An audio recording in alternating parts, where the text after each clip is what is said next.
Hello everybody. Today we're going to be talking about media in adolescence and emerging adulthood. So, as all of you know, availability of media in adolescents' homes is much greater than in the past and even than previously kind of thought. Many adolescents view TV, listen to music, play with video games, all in their bedrooms. And the average adolescent spends about 6 hours each day using one or more forms of media. This is probably no surprise to many of you. In terms of digital devices, 88% of adolescents aged 13 to 17 have access to a digital device that they can use for text messaging, social media, and the internet. And then in terms of traditional media, TV, music, videos, you can see that adolescents still spend quite a bit of time watching television, listening to music, and then, oh look, reading. That's there too still, which is good. A quick word on multitasking. Our brain is not designed to multitask and instead switches back and forth between tasks. I think a lot of times people think, yeah, I can just do two things at once or many things at once. Nope, our brain is switching back and forth. fMRI studies have shown that the part of the prefrontal cortex that's responsible for switching attention from one task to the other, and that prefrontal cortex is one of the last areas of the brain to mature. The more tasks that an individual is trying to accomplish, so the more switching back and forth that needs to happen, we see increase in errors and decreased efficiency on the tasks that the individual is doing. And maybe disappointingly, research shows that adolescents are no better at multitasking than adults. All right, adolescents' interaction with media. 5 main uses that your book talks about for entertainment, right, which is pretty passive, distracts people's attention, and is not very demanding. Identity formation, so figuring out who you want to become and who you want to avoid being. So using the media, they may find their ideal selves or their feared selves.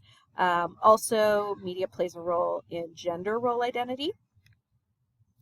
Another use is for high sensation. People who are sensation seeking may like action films, scary movies, loud music, things like that.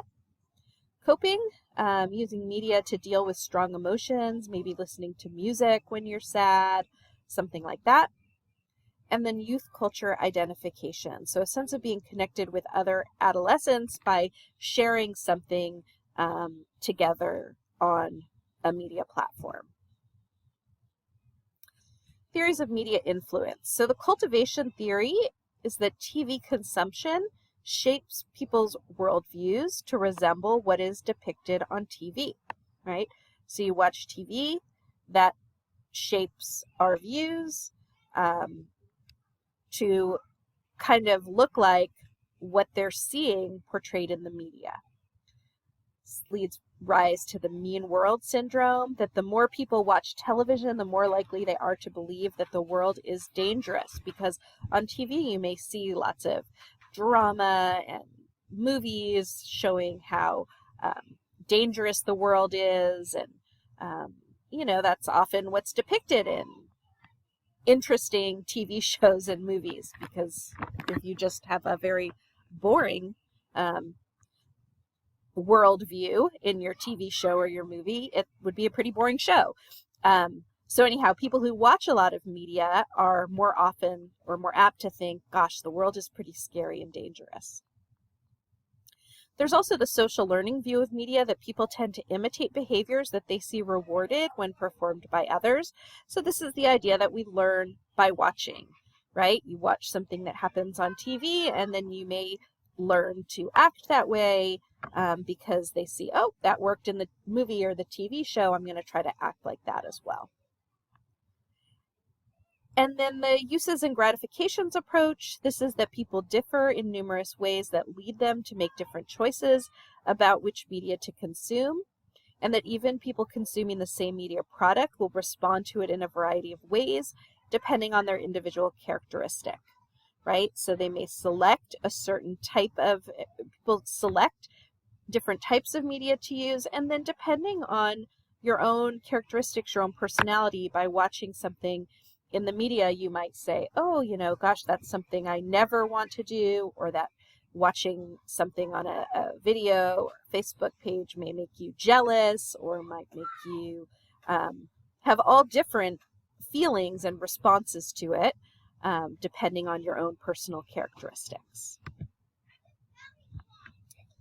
Leisure in the media and adolescence, media use and adolescent behavior. So there's often this discussion about negative media images, so viewing sex, alcohol, violence on TV, and negative behavior in adolescence.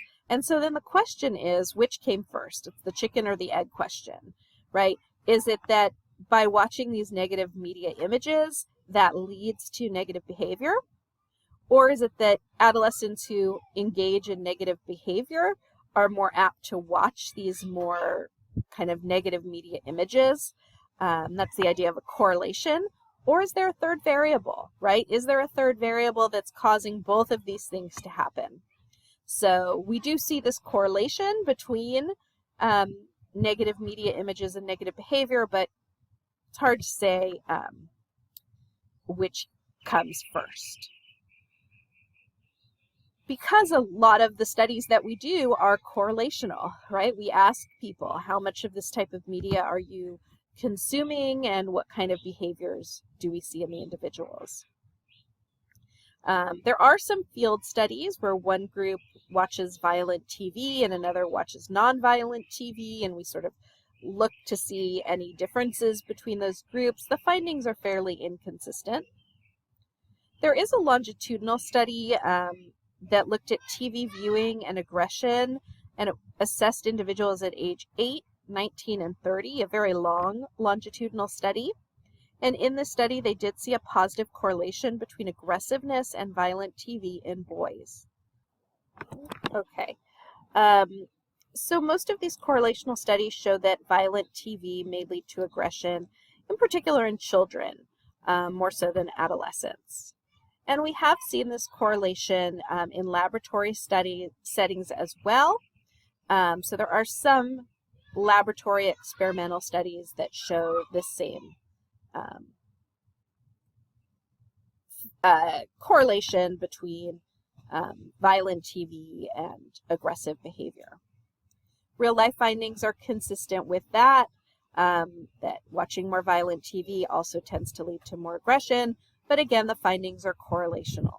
So observing violent TV might lower inhibitions against acting aggressively, or may cause adolescents to view non-aggressive acts by others as more aggressive. They're sort of seeing the world in a more aggressive way because they're watching all this violent TV, or desensitize adolescents to violence. So that's just a few of the explanations as why we see this positive correlation.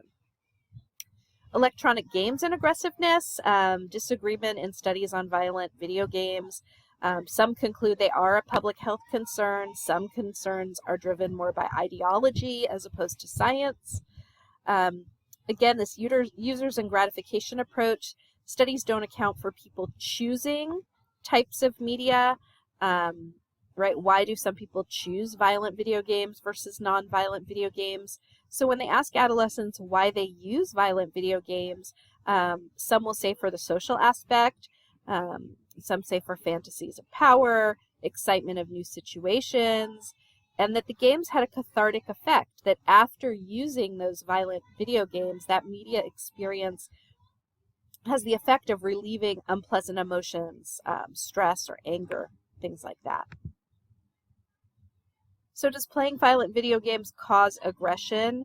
Research increasingly suggests that playing violent video games is associated with later aggressive behavior, but it's possible that adolescents who are already predisposed to violence are the ones who are more drawn to the violent video games, right? It's the same thing, the chicken or the egg problem. Playing violent video games may actually teach the motor skills involved in aggression, right? How to, I don't know, use a gun or something like that in some of these games. And brain imaging shows activation in brain areas during actual violence, as the same areas that are active during this playing violent video games. So we see activation in the anterior cingulate cortex and the amygdala when someone is playing violent video games and when they are seeing actual violence. Ooh, controversial music. Talks about hip-hop, some of the criticism, sexual exploitation of women in some of the songs, violence, racism, research on effects of hip-hop. There's correlation with high rates of risk behavior, but again, this is correlation and not causation. Adolescent fans actually report far more positive messages in the music. And again, the users and gratification perspective, this music can help when an individual express feelings of loss, rejection, abandonment, or just for entertainment purposes by different individuals. Controversial advertising cigarettes. Critics claim advertising is targeted at adolescents. Studies show a relationship between cigarette ads and adolescent smoking. Smokers' responses to ads is more favorable than those of non-smokers. Makes sense. And anti-tobacco advertising is effective in decreasing the likelihood that adolescents will start smoking. So that was a big push to get anti-tobacco advertising as well, and that does seem to be effective. Social media, boy, this is a whole new world. So function to keep in touch with friends, make new friends. The concerns that maybe being on social media will actually make adolescents less social. You don't learn the social skills for in-person interactions.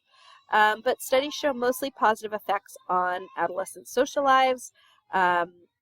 Although there is some frustration with others texting or social networking when out together. So even adolescents will say, gosh, it's kind of annoying when my friend is with me and they're just busy on their phone. Something parents might say as well, but adolescents do see it themselves. All right, thank you very much.